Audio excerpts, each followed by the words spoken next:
In just 48 hours, an event unfolds that NASA has been preparing for in near silence. A visitor from another star system, hurtling through interstellar space at a staggering 137,000 miles per hour, will sweep past Mars at a distance of only 29 million kilometers. This is not just another celestial flyby. Behind the scenes, a storm is brewing. Harvard astrophysicist Avi Loeb has given this object a 6 out of 10 on his own scale for the likelihood of technological rather than natural origins, an implicit 60% confidence that it might not be a simple comet at all. And the photographs taken by amateur astronomers hint at why professional scientists are whispering in alarm. This object is breaking all the rules. It is venting pure nickel without any trace of iron, an impossibility under normal cosmic conditions, something that happens only in industrial processes. Its chemistry is off the charts, 16 times more extreme than any comet humanity has ever recorded. Overnight, it shifted from a deep red hue to glowing green, and its path has only a 1 in 500 chance of being random. The story grows darker. In late September, 3I Atlas slides behind the Sun, disappearing from every telescope on Earth for 2 months. Its closest approach, October 30th, will unfold unseen. Loeb has openly speculated that this could be intentional, a way of avoiding scrutiny at the very moment it becomes brightest, or when something else might occur. Some researchers have even floated a more unnerving hypothesis that the main body may have already released tiny, invisible precursor probes, too small for our instruments to detect, which could reach Mars while attention stays fixed on the primary object. Across the planet, more than 227 observatories have been tracking 3I Atlas, pooling over 4,000 observations, and every new data point adds to the mystery. At an estimated 33 billion tons, it simply should not exist. The statistics tell us we ought to have discovered 100,000 smaller bodies before stumbling upon something this massive. The math refuses to cooperate. So what exactly is 3I Atlas? In the next hour, I will walk you through every anomaly, every leaked measurement, and every theory that researchers prefer not to voice aloud. Because after October 3rd, when the Mars orbiters turn their high-resolution cameras toward it, we may get answers, or we may confront something far more unsettling. If, like me, you are captivated by this unfolding drama, hit that like button, subscribe, and tell me in the comments where you are watching from, what time it is, and the strangest thing that has ever happened to you. Chapter 1. Avi Loeb's shocking. 6 out of 10. That is the score now shaking the halls of astronomy. Avi Loeb, the Harvard astrophysicist who startled the world in 2017 by proposing that Oumuamua could have been alien technology, has given 3I Atlas a rating of 6 on his own scale of possible technological origins. In other words, a 60% confidence that this object may not be natural at all. Before dismissing the idea as another wild speculation, consider what shifted his judgment. It was not conjecture, but hard data gleaned from the James Webb Space Telescope, the Very Large Telescope in Chile, and Hubble, each instrument returning results that defy the rules of nature. On August 6th, Webb locked onto 3I Atlas and measured its vapor trail, an astonishing 95% carbon dioxide and a mere 5% water.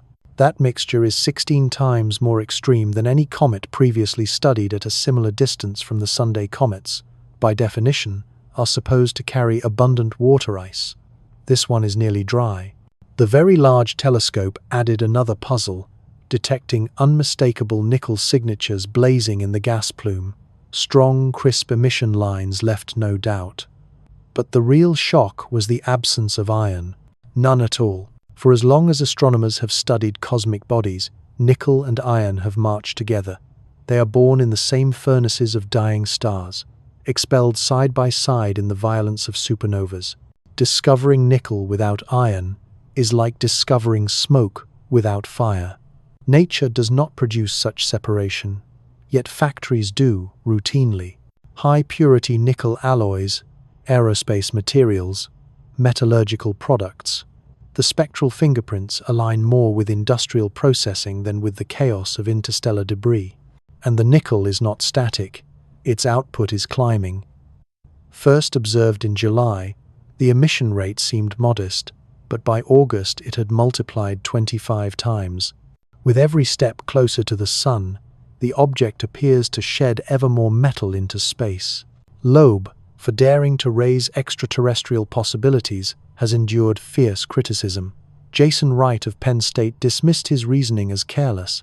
NASA's Tom Statler countered that 3I Atlas looks like a comet, acts like a comet, and should be treated as one.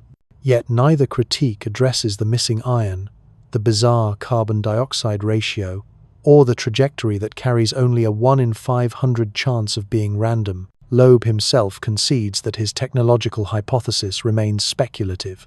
He acknowledges the most probable answer is still that of a natural comet, but most probable does not mean certain. By granting it a 6 out of 10, he is declaring that there is still a 40% chance our assumptions about this visitor are fundamentally wrong. The story now turns toward Mars. On October 3rd, as 3I Atlas sweeps past the red planet, the high-rise camera will attempt to capture the nucleus.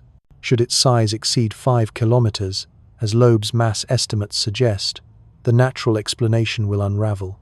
Interstellar space does not hold enough solid material to deliver such giants with any regularity. If that nucleus is confirmed, the narrative of 3I Atlas will move from mystery into outright upheaval. Chapter 2. The amateur photo that broke the internet. Social media is ablaze with something professional astronomy refuses to touch. Across Reddit threads, astronomy forums, and feeds on X, amateur astrophotographers are posting images of 3I Atlas that do not look like the standard, hazy apparition of a comet. Instead of the expected diffuse cloud, some frames reveal structure, geometry, sharp contours, features that should not exist in a natural cometary body. On September 7th, during the total lunar eclipse in Namibia, two well-known amateurs, Michael Jager and Gerald Raymond, trained their telescopes on the visitor. Their photographs captured 3I Atlas glowing in a luminous green with a faint blue fringe, evidence of gas-rich emission clearly visible in both blue and green filters. Even professional astronomers acknowledge these images as valid. Yet the more controversial photographs, often by names without institutional ties, depict what has been dubbed the structured views, objects that appear more solid, less cloud-like, beneath the veil of gas. The reaction from the professional community? Silence at best, instant dismissal at worst.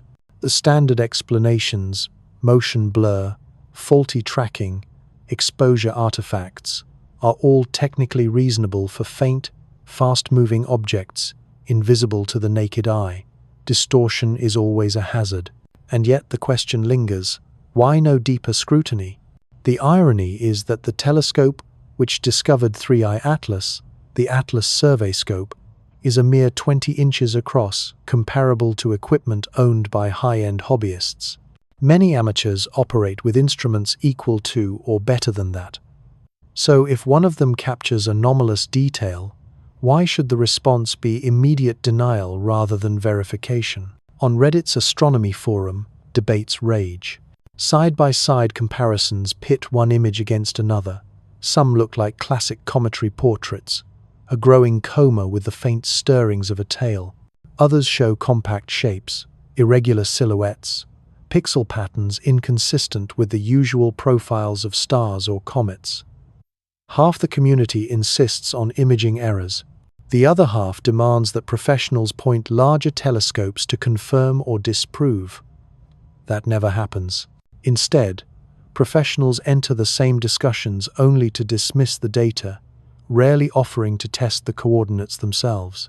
One especially circulated photograph on X shows a bright, condensed core far less diffuse than Hubble's imagery. The amateur behind it claimed it was produced with a 14-inch Schmidt-Cassegrain telescope, stacking 50 exposures, an entirely standard technique for deep sky work. Once again, the responses from professionals invoked atmospheric distortion, tracking drift, chromatic aberration, anything to wave the anomaly away. Yet no one suggested turning Gemini, Keck, or another large telescope toward the exact target to see if the structure was genuine. The inconsistency grows sharper when compared with official images. On July 21st, Hubble captured 3-1 Atlas wrapped in a teardrop cocoon of dust, its faint glow actually extending forward toward the Sunday. Comet tails are meant to stream away, driven by radiation pressure. Here it pointed ahead. NASA scientists labeled it puzzling, interesting, worthy of further study. But when amateurs recorded oddities in the same window of time, the verdict was user error. A month later, on August 27th, Gemini South recorded the first signs of a proper anti-solar tail, streaming backward in classic fashion. Between July and August, something had shifted. Either the object itself began behaving more like a comet, or our vantage point altered enough to expose what had been hidden. Many of the structured amateur photographs come from precisely that period when the comet was least comet, like when even official data showed anomalies. Another overlooked clue came from NASA's Ferrex infrared telescope. In early August, it observed 3I Atlas as a point source, no coma, no diffuse emission, just a solitary bright dot. That is not how comets appear in infrared. Ordinarily, they display extended glows from warming dust and gas. Spherics showed none of it. A pattern emerges. Professionals record anomalies they cannot fully explain, while amateurs record anomalies that are dismissed as incompetence. Both groups are looking at the same object during the same bizarre interval when it refused to act like a comet. Now all eyes turn to October 3rd, when the European Space Agency's Mars Express and ExoMars Trace Gas Orbiter will attempt to image 3I Atlas. Their cameras, designed to map Mars from hundreds of kilometers above the surface, will be straining across 30 million kilometers to catch this object. ESA has already tempered expectations. The data will register as less than a single pixel. Yet the question remains, what if the amateurs glimpsed something real? If there is structure beneath the gases, the October shots will not be able to confirm it. We may need an instrument closer, free from atmospheric interference, and dedicated solely to the task. For now, humanity peers through a fractured lens. Professional observatories hold sophisticated instruments but rigid schedules and limited time. Amateurs enjoy freedom and passion, but lack institutional credibility. Between those worlds lies a rift, and in that rift may be the first signs of something profoundly different. If the amateurs are correct, if there is indeed structure inconsistent with natural comet morphology, then we are not debating camera errors. We are standing at the threshold of rewriting what we thought we knew about visitors from the stars. Chapter 3. The October 3rd, Mars Encounter, What They're Not Telling You. In just 2 days, 3I Atlas will brush past Mars at a distance of 29 million kilometers. That sounds comfortably remote, yet the figure conceals something few are mentioning. The minimum orbit intersection distance the closest its path comes to the full orbit of Mars around the Sun is only 2.7 million kilometers. Avi Loeb described it as remarkable fine-tuning. When a Harvard astrophysicist chooses those words, the world should listen. On October 3rd, the high-rise camera aboard the Mars Reconnaissance Orbiter will attempt to capture the object at a resolution of 30 kilometers per pixel. That precision is enough to distinguish the nucleus from its dust cocoon, enough to estimate the true reflective surface, enough to test whether the body really spans 5 kilometers, as Loeb's most recent mass estimates suggest. If that size is confirmed, the theory of a natural comet begins to unravel. Given the scarcity of rocky debris wandering between the stars, we should statistically have catalogued perhaps 100,000 Oumuamua-sized interstellar fragments before ever stumbling upon something this colossal. Yet so far, only 2 previous visitors have been identified, and both were diminutive. Here is where the implications grow darker. Loeb has argued that if 3I Atlas were a technological craft, It could easily deploy a precursor probe, a scout vessel dispatched 30 million kilometers ahead to meet Mars on October 3rd, or in the days before. The chilling reality is that Earth-based telescopes cannot detect objects smaller than about 100 meters at that range. That size limit corresponds to the dimensions of spacecraft humanity itself has built. Such a probe, if it existed, would be effectively invisible to us. And the concept is not science fiction. Any civilization designing an interstellar survey would not gamble everything on one massive craft. They would send a mothership, then peel off reconnaissance units to study planets individually, while the parent body threaded safely through the system. That is precisely the architecture human engineers would choose, if only we possessed the means. The orbit of 3I Atlas makes this scenario even more plausible. Loeb calculates that a velocity change of only 10 to 15 kilometers per second during September would allow the object to reduce its Mars approach distance to zero. For a technological vessel, such a maneuver would be trivial. For a natural comet, it is impossible. Data from the James Webb Space Telescope indicates outgassing fragments accelerate at roughly 0.4 kilometers per second, 2 orders of magnitude too weak. Meanwhile, the European Space Agency's Mars Express and ExoMars Trace Gas Orbiter will also turn their instruments toward the visitor. Their spectrometers, cameras, and particle detectors normally trained on the Martian surface and atmosphere are being repurposed to analyze the volatile gases and composition of this passing body from 30 million kilometers away. Yet a secondary, unpublicized mission looms. HiRISE will not simply image 3I Atlas. It will also sweep the nearby space, searching for anything moving ahead of the primary object. Loeb himself urged this in his writings. Use HiRISE to scan for precursors. Should materials from 3I Atlas reach Mars during October, materials that natural sublimation could never propel across such a gulf that would be the telltale mark of technology. The timing is almost too perfect. The Mars encounter comes just 1 week before the object disappears behind the Sun, hidden from Earth's view for nearly 2 months. We will have a single opportunity to examine it with spacecraft at Mars before it slips into solar glare. If you wanted to deliver something to Mars without detection, this would be the ideal moment. Let telescopes focus on the main body during the flyby, then vanish behind the Sun while your probe proceeds unseen. NASA's Curiosity and Perseverance rovers may attempt to observe from the Martian surface, but from that perspective the object will be faint. The Mars Reconnaissance Orbiter remains our best chance at real resolution. And then comes the unsettling question. What happens if they see something? If HiRISE records multiple objects, or unusual formations, or hints of artificial activity, what is the protocol? Do the images go public at once? Are they verified in secret? Do they vanish into classification? No framework exists for this scenario. The protocols humanity built for contact focus on radio bursts and optical beacons, not hard craft traversing the inner solar system.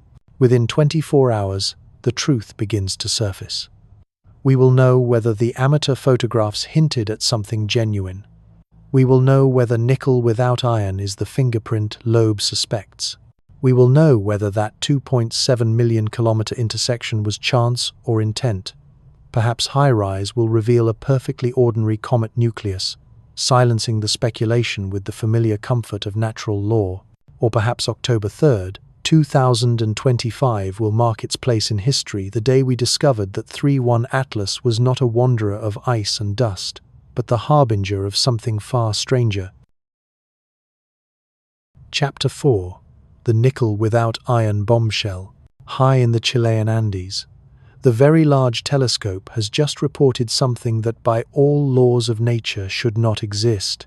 Between late July and late August 2025, spectroscopic instruments recorded neutral nickel atoms streaming from 3I Atlas, bright, unmistakable emission lines across multiple wavelengths, signatures so clear they left no room for doubt.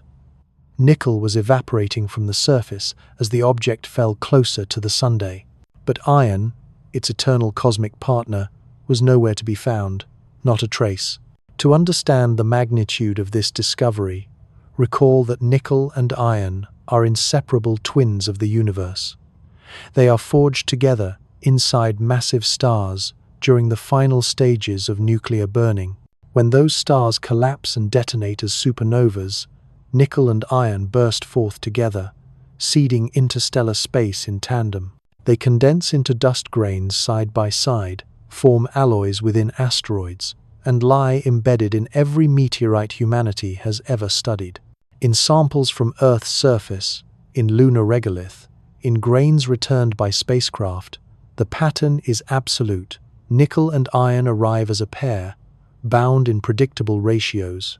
To see nickel without iron is as unthinkable as encountering hydrogen stripped of its proton. It violates the basic chemistry of cosmic origin. The team behind the VLT results, unaffiliated with Avi Loeb's more daring speculations, released their conclusions with extreme caution. They suggested a possible explanation: nickel-carbonyl compounds, exotic molecules that could conceivably exist in the icy reaches of interstellar space. In theory, such compounds break apart under ultraviolet light, liberating nickel atoms and carbon monoxide. Yet even they acknowledged the weakness of this proposal. Such compounds have never been detected in comets of the solar system. They have never been observed in interstellar clouds. The theory exists on paper alone, invoked because the data demands something. But the problem deepens. The nickel production is not steady. At 3.9 astronomical units from the Sun in July, 3I Atlas was releasing roughly 10 to the power of 21.26 atoms per second, a large number, but not catastrophic. By late August, at 2.85 AU, that number had increased 25-fold. In a single month, the emission rate soared, as if some hidden process had shifted into overdrive. Natural comets produce gas and dust along smooth, gradual curves. This rise was exponential, steep, like a furnace suddenly turned up, systematically vaporizing metal as the heat intensified. Avi Loeb pointed to the comparison most others avoided. On Earth, humanity separates nickel from iron every day. Industrial refineries produce high-purity nickel for jet engines, spacecraft alloys, electronics, and advanced batteries. The spectral fingerprints seen from 3.1 Atlas resemble manufactured nickel, not natural cosmic abundances. Critics pounced. They accused Loeb of forcing the narrative, of indulging in wishful analogies. Jason Wright of Penn State called the industrial comparison misleading, even reckless. Yet their objections never fully addressed the fundamental riddle. If nickel comes from exotic carbonyls, where is the iron? Iron, too, forms volatile pentacarbonyl molecules. If the interstellar environment preserved nickel carbonyl, it should also have preserved iron carbonyl. Both should appear together. Only one does. The anomalies do not stop with nickel. The VLT also detected rapidly accelerating cyanide production, hydrogen cyanide, and related compounds gushing into the gas plume at sharply rising rates. Loeb speculated that the color shift noted by amateur astronomers from a reddish glow to vivid green may be linked to this chemical surge. Cyanide is common in comets, true, but not with this trajectory of increase, not with such a parallel curve to the nickel release. The chemistry suggests a linked process, something unfamiliar, and that chemistry tells us something deeper about the object's composition. Data from the James Webb Space Telescope revealed its mass is dominated by carbon dioxide ice, with only traces of water and inversion of every comet known to form in our solar system. Oort cloud and Kuiper belt objects are water-rich because they grew in regions where water ice was stable. Their CO2 to H2O ratio is a fingerprint of the environment of their birth. But 3I Atlas reverses that fingerprint. It is carbon dioxide dominant, water poor. It implies an origin around a star very different from our own, or it implies something not natural at all. There is, of course, a third hypothesis, rarely spoken aloud. Perhaps 3I Atlas is indeed natural, but ancient beyond imagination. A primordial comet from another star, wandering the void for billions of years, its surface scarred and altered by cosmic rays, battered by dust, transformed by chemistry in the near absolute zero of interstellar space. 7 billion years of exposure could twist its outer layers into something we have never seen before. The nickel without iron signature might be real, but the explanation may lie in some middle ground, neither comet nor craft, but a survivor of conditions too alien for us to imagine. The coming October observations may sharpen the picture. HiRISE aboard Mars Reconnaissance Orbiter, along with the spectrometers on Mars Express and ExoMars Trace Gas Orbiter, will probe the emissions anew.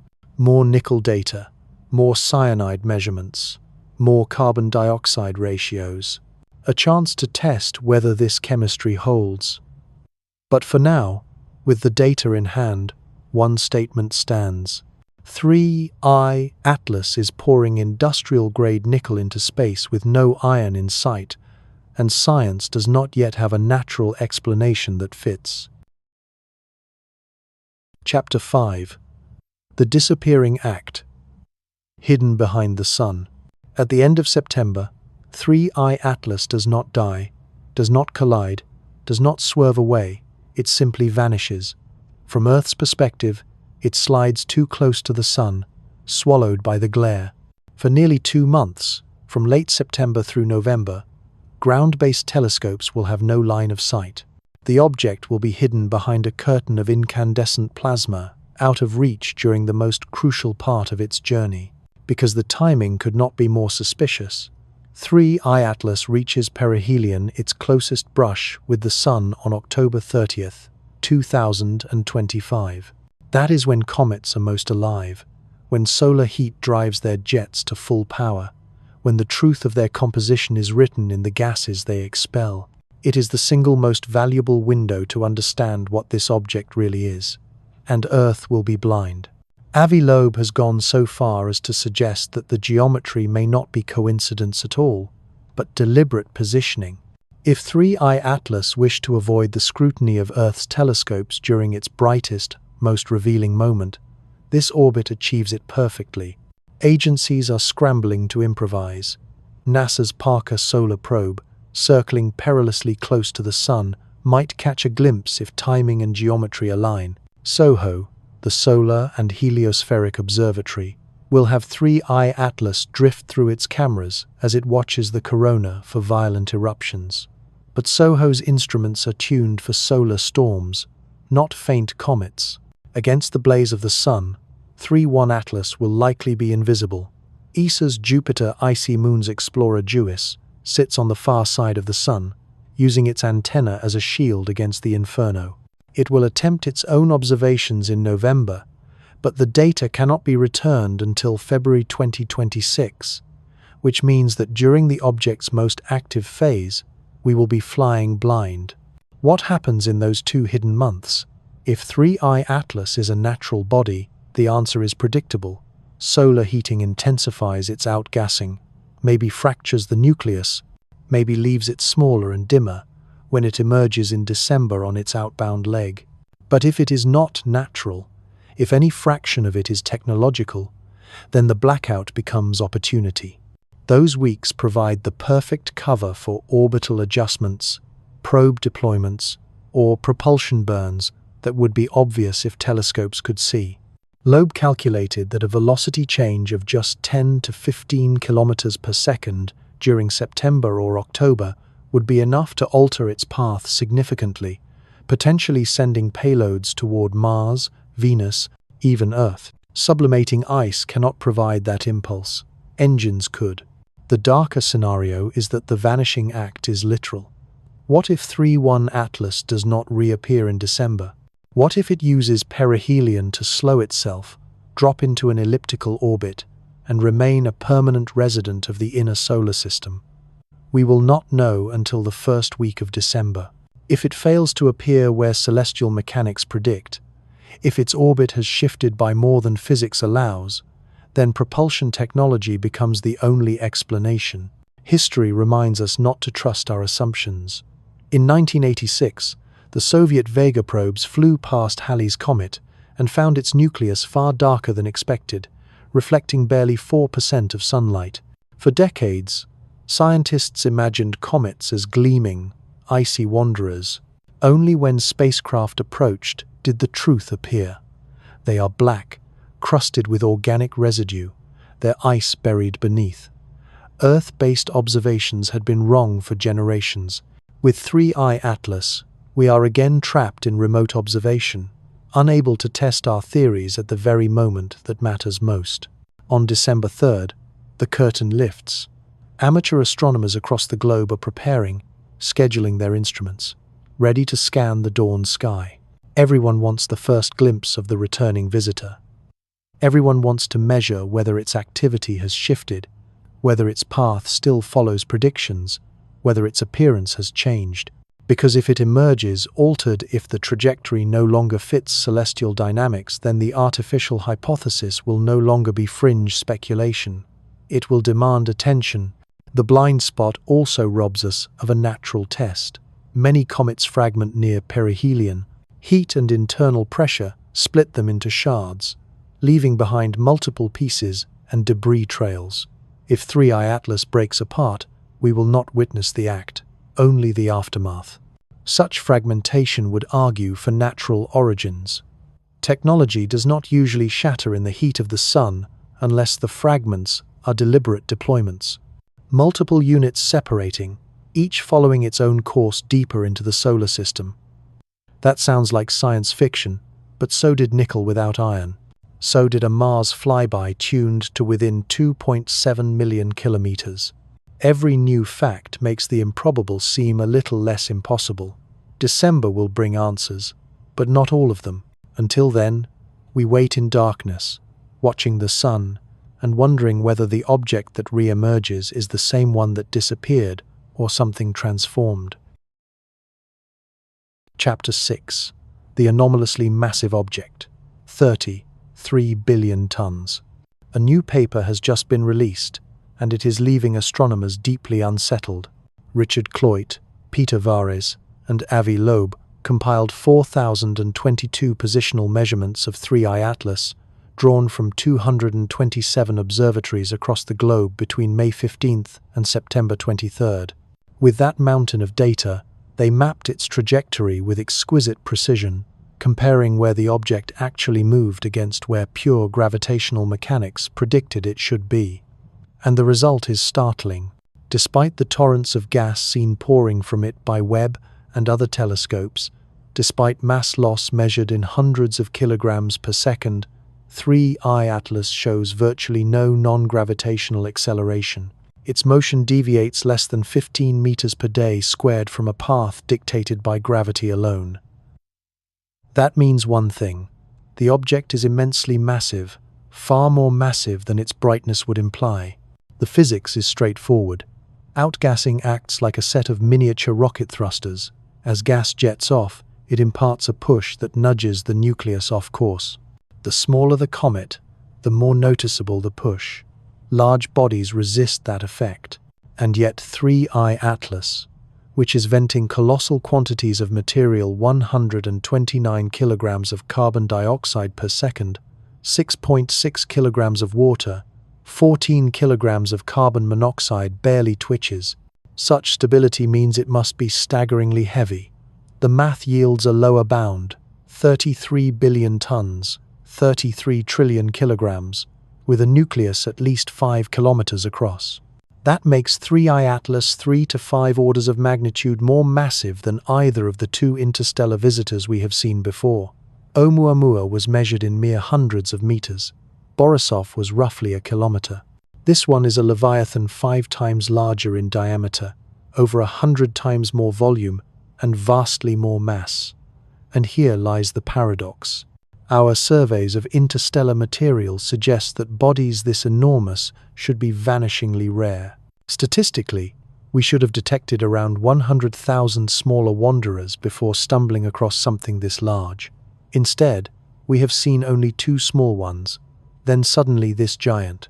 It is like winning the cosmic lottery 3 times in a row, possible in theory, but improbable enough to question whether the odds are being manipulated. Loeb argues that perhaps they are. If 3I Atlas is not a random fragment but a directed visitor, if its trajectory is chosen rather than chance, then the statistical improbability evaporates.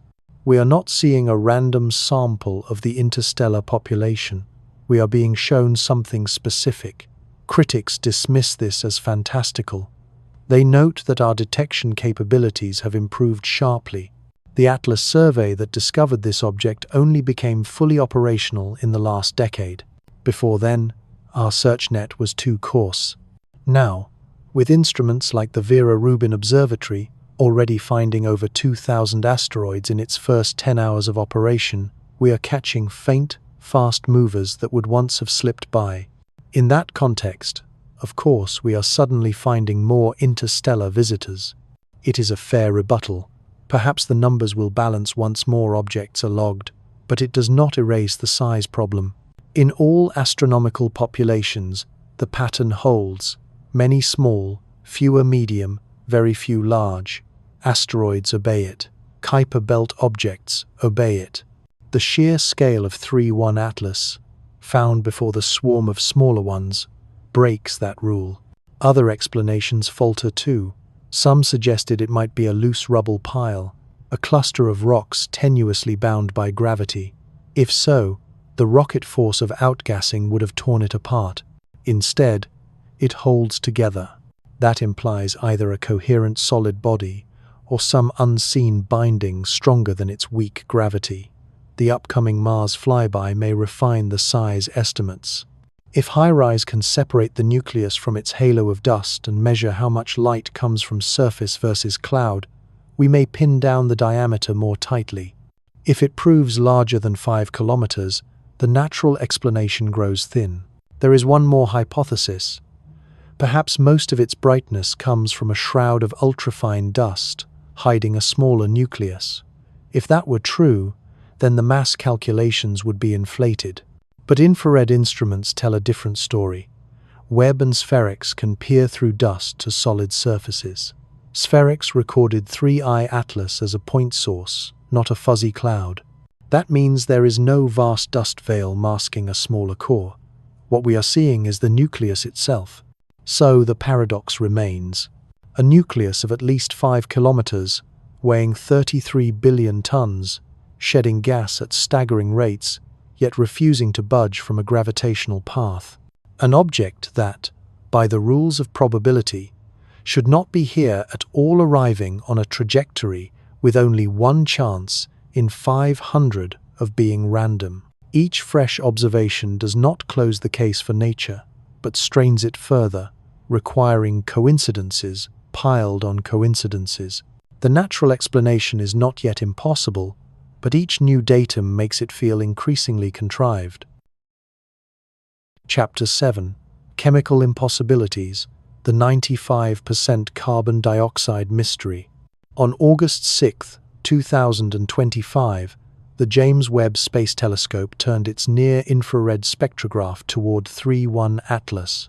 What it found challenges everything astronomers thought they knew about interstellar comets. The gas plume surrounding the object was composed of 95% carbon dioxide and only 5% water. That ratio is 16 times more extreme than what we expect for a comet at that distance from the Sun. Every comet from our own solar system is water-rich. They were born in the cold outskirts of the protoplanetary disk, where frozen water dominated. Carbon dioxide is present, but in smaller quantities. The ratio acts as a fingerprint of origin. Yet 3I Atlas shows the inverse. It is essentially a ball of dry ice with barely any water at all, pointing to a birthplace utterly unlike our solar system, around a star with a different chemical makeup, in a disk shaped by very different temperatures and pressures. Martin Cordner, lead investigator for the Webb observations, admitted it openly. This is among the highest carbon dioxide to water ratios ever measured in any comet. Not merely rare, unprecedented, but the chemistry does not stop there. Webb also identified significant carbon monoxide and carbonyl sulfide. Taken together, These compounds suggest an environment even colder than the outer solar system, perhaps in a molecular cloud or ejected from a planetary system far beyond the equivalent of our Kuiper belt. Then came the color change. Through July and early August, amateur observers noted a reddish coma, a telltale glow of organic molecules that absorb blue light and reflect red, standard chemistry for comets. But on September 7th, during a total lunar eclipse, Michael Jager and Gerald Raymond photographed the object blazing bright green with a bluish fringe. The transformation seemed almost instantaneous. Green comets are well known. They glow when diatomic carbon molecules absorb ultraviolet sunlight and fluoresce green. Yet observations from Kitt Peak Observatory just weeks earlier had shown 3I Atlas to be among the most carbon chain depleted comets ever studied. It contained very little diatomic carbon, so how did it suddenly blaze emerald? Avi Loeb proposed that the shift might be linked to the surge in cyanide production recorded by the Very Large Telescope. Cyanide compounds can under certain conditions generate a greenish hue, but that raises a deeper puzzle. Why is cyanide production climbing so steeply? The VLT data showed hydrogen cyanide spiking in exponential fashion as the object neared the Sun, not the gradual, predictable curve of a normal comet, but a runaway process as though something was being cooked out at accelerating rates. Stephanie Millam at NASA's Goddard Space Flight Center suggested one possible natural cause: a cooked shell.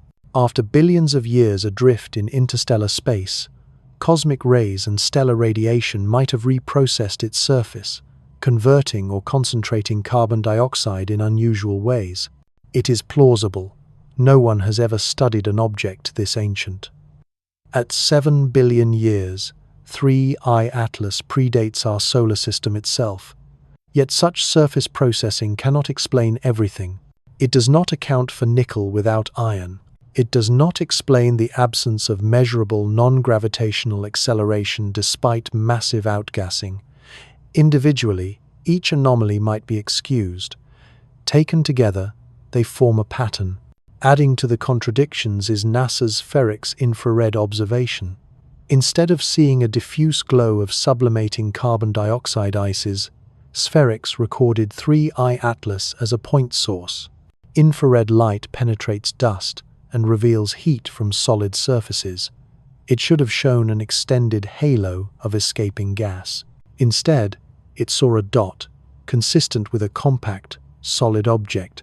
That means either the comet has bizarre thermal properties, perhaps a reflective surface bouncing sunlight away, or an insulating crust shielding the interior, or a nucleus spinning so fast that heat spreads evenly, or what we are calling sublimation may not be sublimation at all. The chemical trail also hints at its origins. The low metallicity and high ice content imply a region of the galaxy where stars formed early, long before heavy elements were abundant. Models place its origin in the Milky Way's thick disk, between 7 and 11 billion years ago. If natural, 3I Atlas is a relic from the ancient galaxy itself, a frozen shard carrying chemistry from an epoch when Earth was not yet conceived. That alone would make it the most valuable interstellar object ever observed, and yet the chemistry keeps slipping through natural explanations. The carbon dioxide dominance can be rationalized. The scarcity of water can be rationalized. The cyanide spike can be rationalized. The color change can be rationalized. Each factor can be stretched to fit models, but the combined set of anomalies strains credibility. The odds of all of them arising in one body by chance are microscopic. November and December promise answers. Once 3I Atlas emerges from behind the Sun, telescopes on Earth will gather fresh spectra. They will compare emission lines before and after perihelion, searching for shifts in chemical balance, hoping to see whether the Sun's furnace altered the object or whether it reveals yet another layer of impossibility. Chapter 8: The Anti-Tale That Shouldn't Exist. On July 21st, 2025, the Hubble Space Telescope captured the sharpest image yet of 3I Atlas. What it revealed seemed to overturn the most basic principles of cometary physics. The photograph showed a teardrop-shaped cocoon of dust, but the glow stretched forward toward the sun rather than trailing behind. There was no distinct tail pointing anti-solar, no swept-back plume the way every comet in history has behaved. It looked reversed. By definition, comet tails are pushed away from the sun by radiation pressure and the solar wind. Yet here was an object with its brightest side facing into the glare, a forward-pointing envelope of light where no natural process should produce one. Avi Loeb and Eric Quito published the lone paper that attempted to grapple with this anomaly. They speculated that perhaps dust was somehow being driven ahead of the nucleus by an internal mechanism, though they admitted there was no established process to explain it. Other astronomers dismissed the claim altogether, insisting the glow was merely a tracking artifact. Hubble had followed the fast-moving comet across the sky, leaving background stars streaked in the exposure. Maybe, they argued, the forward glow was nothing more than smearing, but Hubble's image teams are experts at compensating for such effects. The star trails in the frame are obvious straight streaks across the field. The glow around 3-1 Atlas is not a streak. It is a distinct, structured region of brightness. If it were just tracking error, it should look like the stars. It doesn't. Then, a month later, Gemini South entered the story. Using its multi-object spectrograph in late August, it captured fresh images. Now, 3I Atlas did have a tail, a faint teardrop plume streaming in the anti-solar direction, precisely as comet theory predicts. Between July 21st and August 27th, something had changed.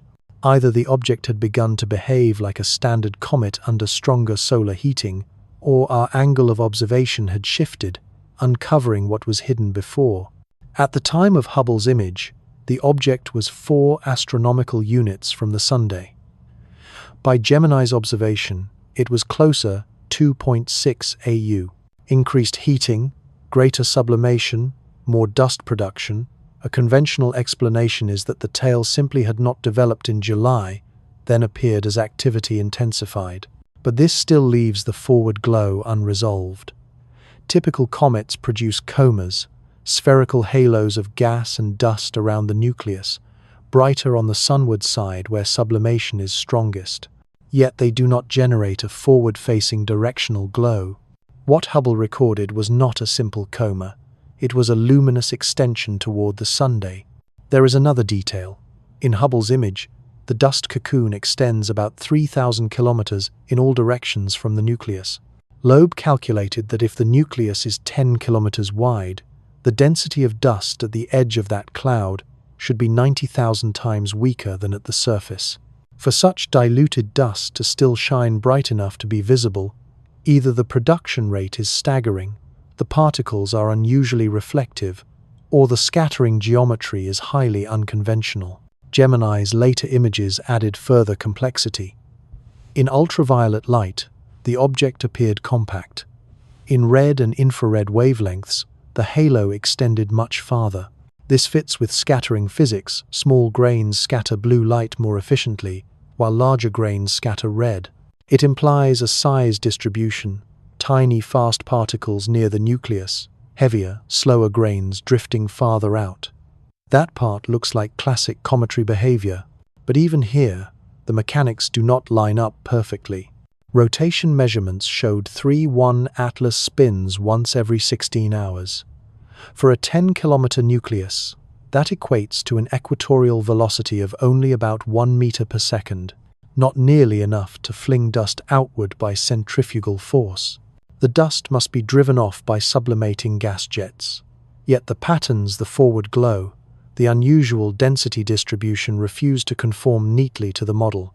Between July and August, 3I Atlas transitioned from a comet that defied physics to one that behaved, at least on the surface, more like what textbooks describe. But that leaves the mystery intact. Why did it look so profoundly wrong in the first place? Carbon dioxide streaming off the sunward side should, in principle, carry dust grains with it. and analysis of the Hubble image suggested just that. Particles were moving outward at nearly 20 meters per second. That velocity far exceeds the surface spin of the object, but it aligns with acceleration from sublimating gas, which leads to an unsettling conclusion. If dust is being expelled at 20 meters per second by jets of carbon dioxide, and if, as Webb measured, the comet is losing 129 kilograms of carbon dioxide every second, then the dust output should be immense, measured in tons per second. Such a torrent ought to produce a dramatic tail, a sweeping arc easily captured by professional telescopes. Yet Hubble's July image showed no such feature, only a diffuse coma and that inexplicable forward glow. One possible explanation is grain size. If the particles are smaller than a micron, sunlight itself can overpower gravity, its radiation pressure flinging them outward. For grains, that tiny radiation pressure dominates, accelerating them away faster than the nucleus can hold them. But here the geometry fails. That mechanism would create a forward-pointing tail, a narrow spray, not the broad, luminous glow Hubble recorded. The morphology does not match. Another possibility is electrical. Dust grains bathed in ultraviolet sunlight can acquire charge. Once charged, they stop behaving like neutral dust and begin to dance along magnetic field lines. Interactions with the solar magnetic field could focus or disperse them, shaping structures unlike ordinary tails. Charged dust clouds can warp into geometries that defy textbook comet science. Complicating the picture further, NASA's Pherex telescope saw something entirely different. In infrared, 3I Atlas appeared as a point source, no halo, no tail, only a dot. Hubble, operating in visible wavelengths, clearly saw extended structure. The difference lies in how dust interacts with light. Dust scatters visible light efficiently, but radiates infrared only according to its temperature. If the dust surrounding 3I Atlas is unusually cold, colder than expected for that solar distance, it could appear bright in Hubble's images, yet invisible in Spherix's. That hints at strange material properties. Perhaps the dust is highly reflective, bouncing sunlight back before it can absorb and heat. Perhaps its chemistry grants it thermal characteristics unfamiliar to anything studied in solar system comets. For now, the mystery endures.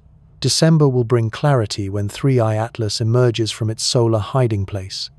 Multiple telescopes, across multiple wavelengths, will converge.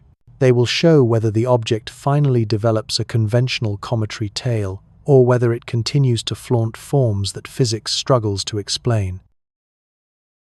Chapter 9. The 1 in 500 Trajectory Coincidence. 3I Atlas is not just unusual in chemistry or mass, it is strange in its path.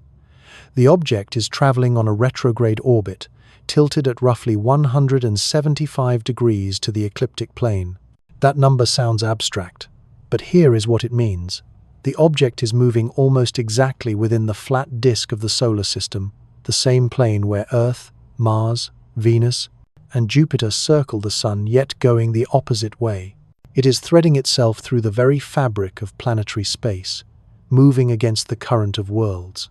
The odds of that happening by chance are slim. Loeb calculates roughly 1 in 500. Interstellar debris should arrive from random directions. Space is three-dimensional, without preference.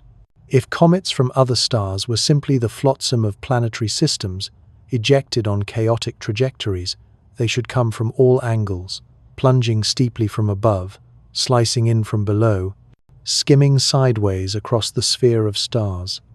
But 3I Atlas came in aligned with the ecliptic, only 5 degrees off.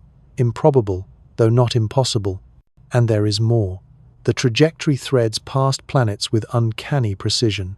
On October 3rd, it will sweep within 30 million kilometers of Mars. Later, it will come within range of Venus. By March 2026, it will pass just 54 million kilometers from Jupiter.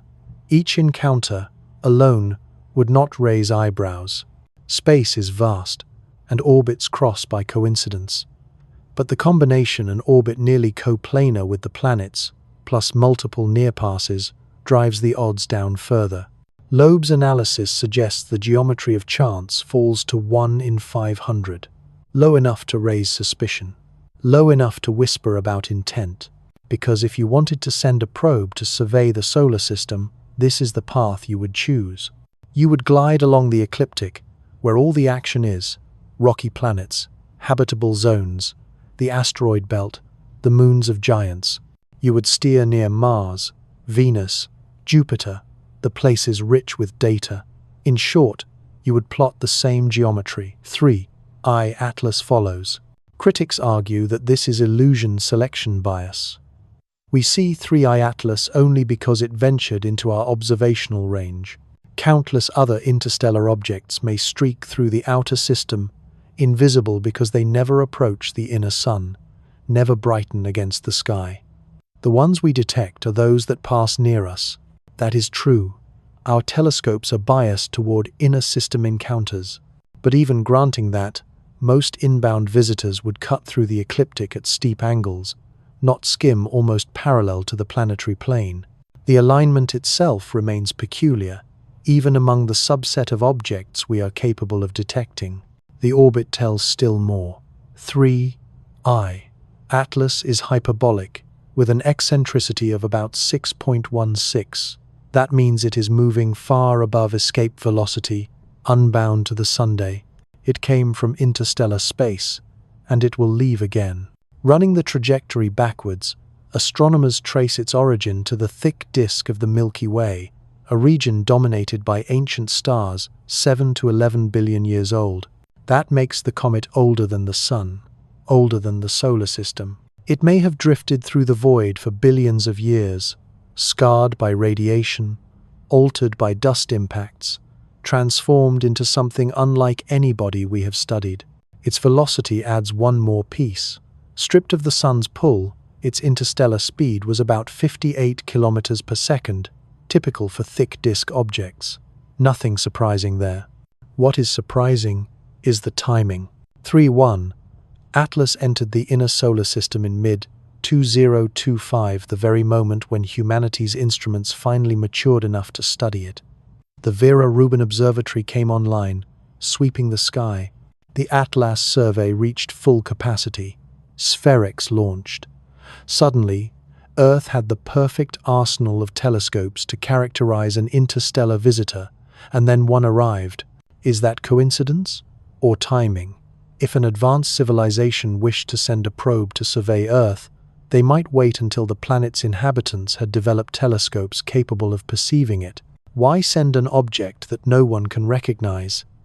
Better to arrive when the species is ready to understand. For over a century, Earth has leaked its technological presence into space. Radio signals, city lights, atmospheric pollution, clear signatures of intelligence. Perhaps 3I Atlas is a response. Of course, this requires stacking assumptions. It assumes interstellar travel is feasible, that a civilization exists capable of it, that they chose Earth, that they cloaked their probe in the guise of a comet. Bold claims built on thin threads, yet the geometry persists. A 1 in 500 orbit, aligned to the planetary plane, weaving past multiple planets, timed exactly with humanity's rise to detect it. The March 2026 flyby of Jupiter may test the story. If 3I Atlas behaves as a natural body, its orbit will follow the predictions, unaltered save by gravity. But if deviations appear changes too large to be explained by planetary perturbations, then the door to natural explanations closes, and the path of 3.1 Atlas becomes a problem not of comets, but of intent. Chapter 10. What happens next? The verdict is almost here.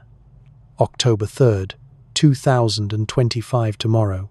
The high-rise camera aboard the Mars Reconnaissance Orbiter will turn its lens toward 3I Atlas as it sweeps past at a distance of 29 million kilometers.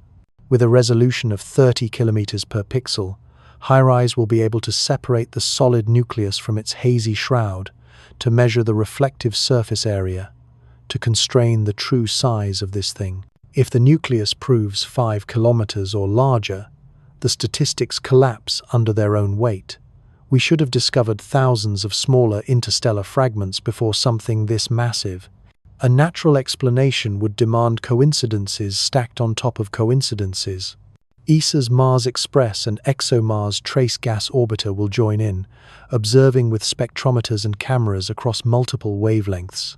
Between these orbiters, Mars becomes a staging ground for humanity's most detailed observation of an interstellar object, and the search will not stop with the nucleus.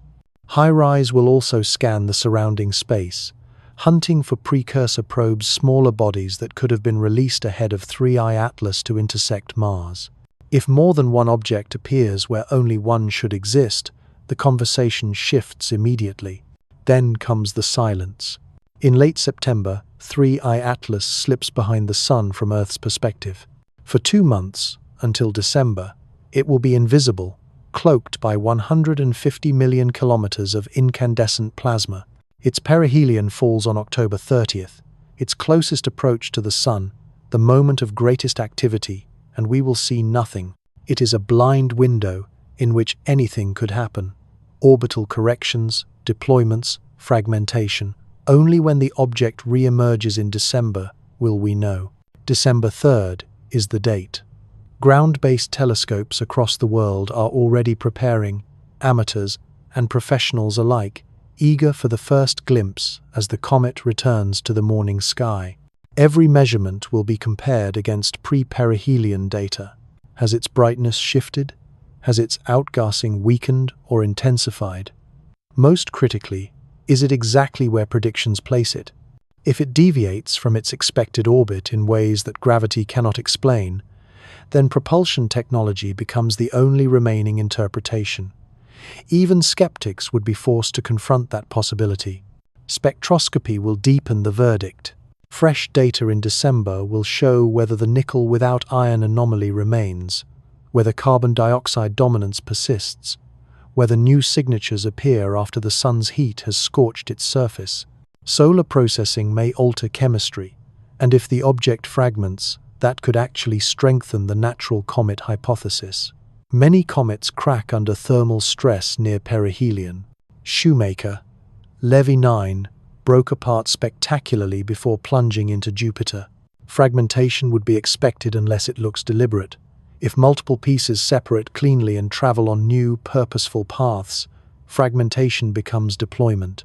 And then there is March 2026. The trajectory carries 3I Atlas into proximity with Jupiter. NASA's Juno spacecraft, now in polar orbit around the gas giant, could turn its instruments outward. Its cameras, spectrometers, and particle detectors designed to study Jupiter may capture a passing interstellar visitor instead. By then, we may already know whether we are dealing with the largest natural comet ever seen, or something that defies every expectation. There is already quiet debate inside mission teams over whether Juno could adjust its path for a closer look. The spacecraft has limited propellant and a carefully planned end-of-mission profile around Jupiter. Spending that fuel to chase an interstellar object would be controversial. But if the October and December observations reveal something truly anomalous, the scientific argument for redirecting Juno could become irresistible. ESA's JUICE spacecraft adds another piece to the puzzle. It will attempt its own observations in November, though its data will not arrive on Earth until February 2026. JUICE is currently on the far side of the Sun, its high-gain antenna turned inward as a heat shield, limiting communications until it reorients. In other words, we are assembling a mosaic of measurements spread over months, from spacecraft stationed at multiple vantage points throughout the solar system.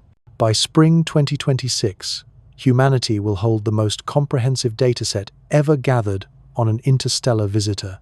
That archive will either confirm 3I Atlas as an exotic but natural comet from another star, or force the world to take seriously the possibility that we are being visited. Behind closed doors, astronomers are already discussing the protocols. If unmistakable technological signatures are found, who speaks first? How do you verify extraordinary claims before going public? What about planetary defense if more such objects follow? No one has a clear answer. Existing SETI protocols are built for radio bursts and deliberate beacons, not physical craft cloaked as comets. The nearest precedent is the caution used for announcing possible life on Mars or Europa: independent verification, peer review, multiple confirmations. But those procedures assume months or years of analysis time. 3. Atlas is moving through and out of the solar system now. Any decision to act must be made in weeks, not years. Some researchers are advocating for an intercept. Launch a small probe, rendezvous with 3I Atlas before it crosses Jupiter's orbit. Take high-resolution images, sample its outgassing plume, measure magnetic fields and particle flows at close range. The problem is speed. Even a fast launch mission would take months to reach it. By the time authorization, funding, design and launch occurred, the object would be gone. Interstellar visitors move quickly. Opportunities are measured in weeks. That is what makes this October to March window critical. It is our only real chance to collect data on the third confirmed interstellar visitor before it slips back into the dark between stars. After March, it will be too distant, too faint, beyond the reach of detailed observation.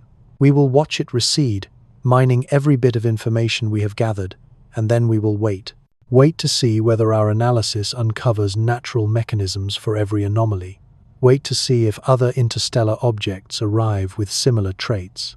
Wait to see if the statistical problem resolves or deepens.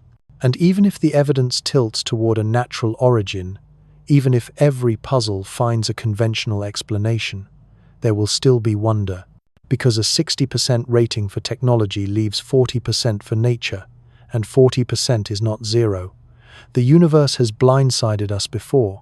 Black holes, dark energy, exoplanets, gravitational waves. Each was once unthinkable, then undeniable. 3. Atlas might be another such surprise. Natural yet so strange it reshapes our models, or it might be the biggest discovery in human history. First confirmed contact with technology from beyond Earth. Proof that we are not alone, that interstellar capability exists. We will know soon. The dates are fixed: October 3rd, December 3rd, March 2026. 3 moments that may change everything.